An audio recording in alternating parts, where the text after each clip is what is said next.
La religiosidad pagana en el mundo grecorromano era sobre todo ritual. Procesiones, ceremonias, fiestas y sacrificios eran la base de un culto sincretista a una serie de dioses que no se destronaban unos a otros. Los ciudadanos debían tributar culto a los dioses de su ciudad, como a la famosa Artemisa en Éfeso. Pero en privado se les permitía adorar a todos los dioses lares que quisieran adoptar. Era una especie de religión a la carta, dependiente de modas y preferencias. La religión romana era esencialmente una religión muy pobre, porque era una superstición.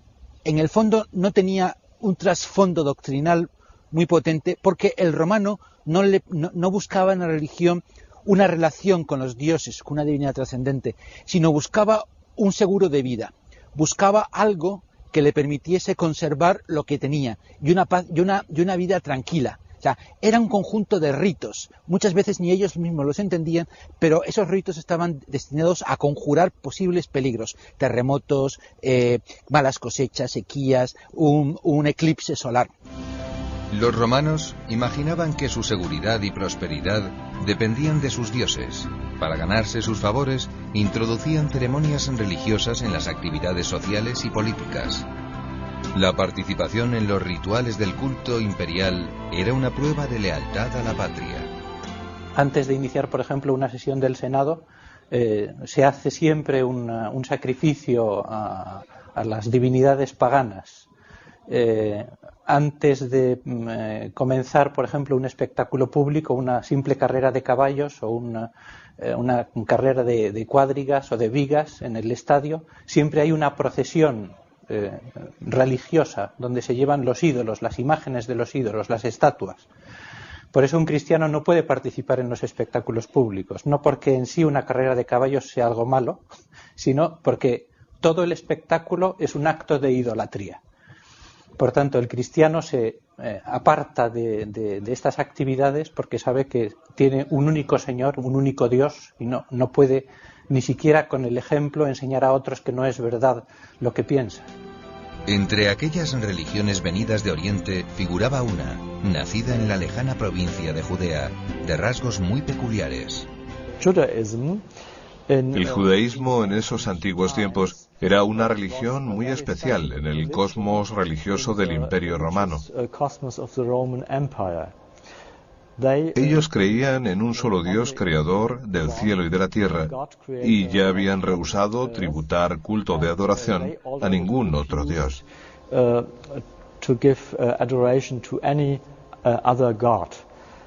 Eso naturalmente originó problemas. Pero el Estado romano, empezando por Julio César y después con Augusto, fue lo suficientemente cauto para otorgar al judaísmo la tolerancia. Al principio los romanos confundían a los cristianos con alguna secta hebrea. No tardaron mucho en notar algo diferente. Los miembros de esa supuesta secta se mezclaban con los gentiles, mientras que los judíos no lo hacían. Eso debió despertar curiosidad en la ciudad de Antioquía. Unos judíos piadosos se reunían con gentiles que no se convertían al judaísmo y se reunían en una sola comunidad. Esto era realmente algo nuevo. Y así las autoridades romanas tenían que buscar un nombre para ese grupo, mezcla de judíos y gentiles, y encontraron el nombre Cristiani. El nombre de cristianos que llevamos hoy fue una creación de las autoridades romanas. Del pueblo judío surgieron las primeras conversiones. Ellos podían entender mejor que nadie el mensaje de Cristo.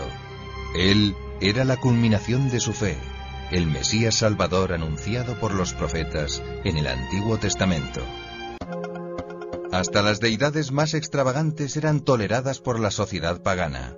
¿Por qué les chocaba, pues, el cristianismo? Porque su Dios excluía a los demás, algo inaudito. Las religiones en Roma no eran exclusivistas, así que podías combinar religiones como hoy se combinan religiones en Asia Oriental. Puedes ser budista en Japón y ser shintoísta. Solo el cristianismo es exclusivo, y las religiones en las ciudades romanas no eran exclusivas. La religión romana era practicando un sincretismo a ultranza, es decir, la religión romana aceptaba, integraba todos los dioses, los admitía todos. Es decir, fueron en este caso muy abiertos, porque no imponían una creencia. Tenían la religión de Estado, cuidado, que entonces era un acto oficial, era un acto de gobierno. Pero después, si en casa pues tenías preferencias por Mitra, por Isis o por otros dioses menores, pues no importaba en absoluto. La fe en Cristo no solo excluye adorar a los falsos dioses, sino el culto al emperador cuando se erige en deidad. Rechazar ese culto es delito de lesa majestad y puede costar la vida. Los cristianos serían pues unos revolucionarios, enemigos del César, gente obstinada e irracional. Solo se les exige un puñado de incienso sobre el altar del divino monarca, y ellos prefieren morir antes que traicionar su fe. ¿Cómo logró abrirse paso el cristianismo en una sociedad tan hostil? ¿Era fácil convertirse? La conversión de un pagano al cristianismo originaba problemas no solo respecto a la ciudad, sino también en el seno de la propia familia. Al hacerse cristiano, uno debe abandonar sus prácticas religiosas anteriores. Y como la religión estaba tan integrada en la vida del hogar, hacer eso era una cosa muy escandalosa. Tomemos el caso de una mujer cristiana, la esposa en una familia. Para ella, decirle a su marido, ya no quiero adorar a los dioses familiares, ya no quiero ir contigo al templo. Esto aparece como una grave insubordinación a su marido. Una vez descubierta la verdad, los primeros cristianos no se dan tregua ni reposo hasta hacer partícipes de su felicidad a sus parientes, a sus amigos, hablándoles del verdadero Dios. Cada uno en su ambiente, desde el más bajo hasta el máximo nivel intelectual.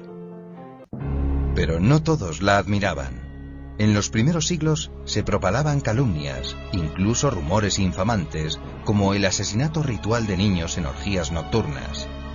Se les acusaba de magia y hasta de ateísmo. De todos esos cargos, el más grave, castigado con la muerte, era el de deslealtad al emperador por no rendirle culto. Los cristianos creen en el reino de Dios, pero la mentalidad romana no sabe diferenciar un reino espiritual de otro temporal. Los confunde. Entre las grandes aportaciones del cristianismo está el distinguir el ámbito político del religioso. Jesús lo resumió así: dad al César lo que es del César y a Dios lo que es de Dios. Esas palabras son de una actualidad perenne. Hubieran podido ocultarse o renegar. Optaron por confesar a Cristo. Perecieron muchos, pero no se extinguieron. Y se produjo un cambio increíble. Al cabo de 3 siglos, el cristianismo había dejado de ser una superstición ilícita para convertirse en la religión del emperador y del imperio.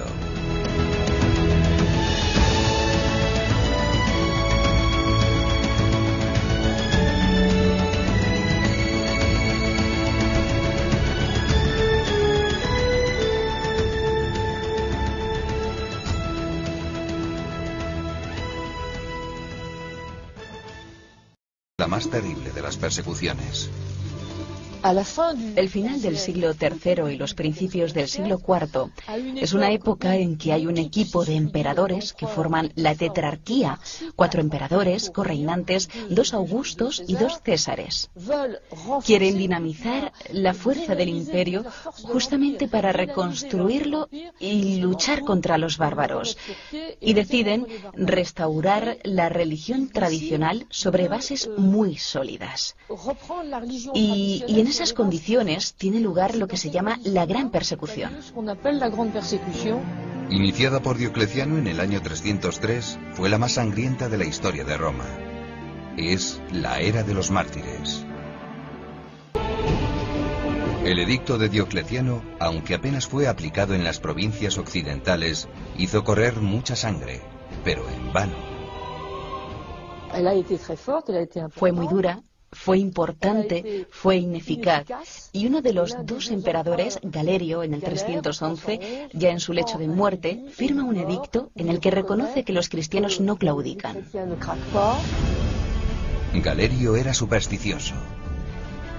Había capitaneado una violenta represión contra los cristianos, pero al sentirse próximo a morir, quiso reconciliarse con el Dios de la nueva religión. Un cambio más radical aún está por llegar. En el año 305, Diocleciano había renunciado al título de Augusto. Tras diversas intervenciones del ejército, se nombran nuevos emperadores. Mientras en las provincias de Oriente luchan Licinio y Maximino Dacia, en Occidente, Constantino recibe el título de Augusto de manos de las tropas de su padre, aquí, en la ciudad fortaleza de York. A los pies de la catedral, esta estatua conmemora el nombramiento.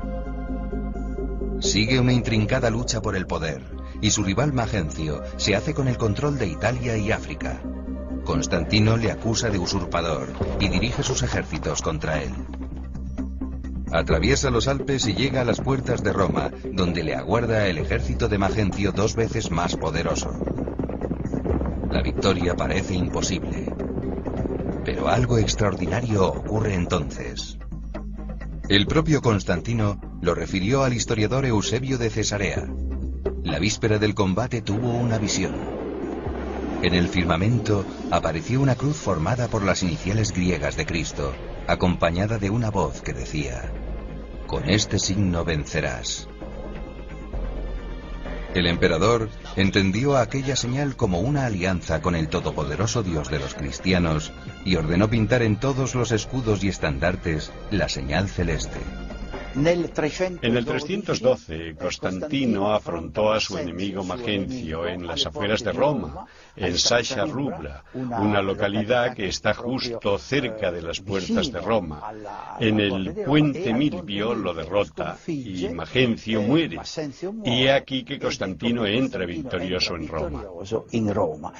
Esa victoria, que le dará el control sobre todas las provincias de Occidente, la atribuye a Jesucristo, a quien aceptará como su dignidad personal y protectora. Yo creo que se convirtió realmente, aun si al principio no tenía mucha formación religiosa. Él eligió como protector al Dios de los cristianos. A partir de ese momento confirma el edicto de Galerio y desde entonces ya no hay más persecuciones. Su conversión se reduce en un primer momento a los ritos externos. Pero, ¿y su conducta personal? Constantino ordenó la muerte de su mujer y de su primogénito Crispo, una conducta que choca con la moral cristiana. Su verdadera conversión interior será lenta y le llevará toda la vida. Para profundizar en la fe, cuenta con una ayuda inestimable, la de su madre, una princesa británica llamada Helena. Ya convertida al cristianismo, su hijo la nombrará Augusta y emperatriz. La paz parece volver a Roma. En Oriente, el poder también se unifica bajo un solo hombre, Licinio. Y los nuevos Augustos, Licinio y Constantino, deciden gobernar conjuntamente. En una reunión en Milán, ambos toman una decisión histórica.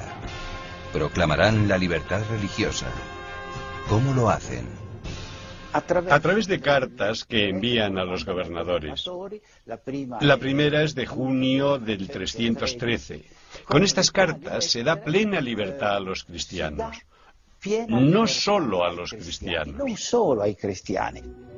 A esas cartas se les llamó Edicto de Milán. Sus consecuencias fueron trascendentales. El culto cristiano es equiparado a la religión oficial romana, y los cristianos quedan libres de profesar su fe. Se les devuelven los bienes confiscados, las iglesias y cementerios, y se eleva el domingo a la dignidad de fiesta pública. El edicto de Milán fue acogido con gran alegría por los cristianos. Terminaba su calvario. Al fin, la sociedad civil les aceptaba. Podían incluso acceder a cargos públicos. La libertad de culto auspició la propagación del mensaje cristiano. Pero la causa esencial de las conversiones, entonces como hoy, es la acción del Espíritu Santo. Los dos emperadores habían sellado una alianza, pero ¿por cuánto tiempo?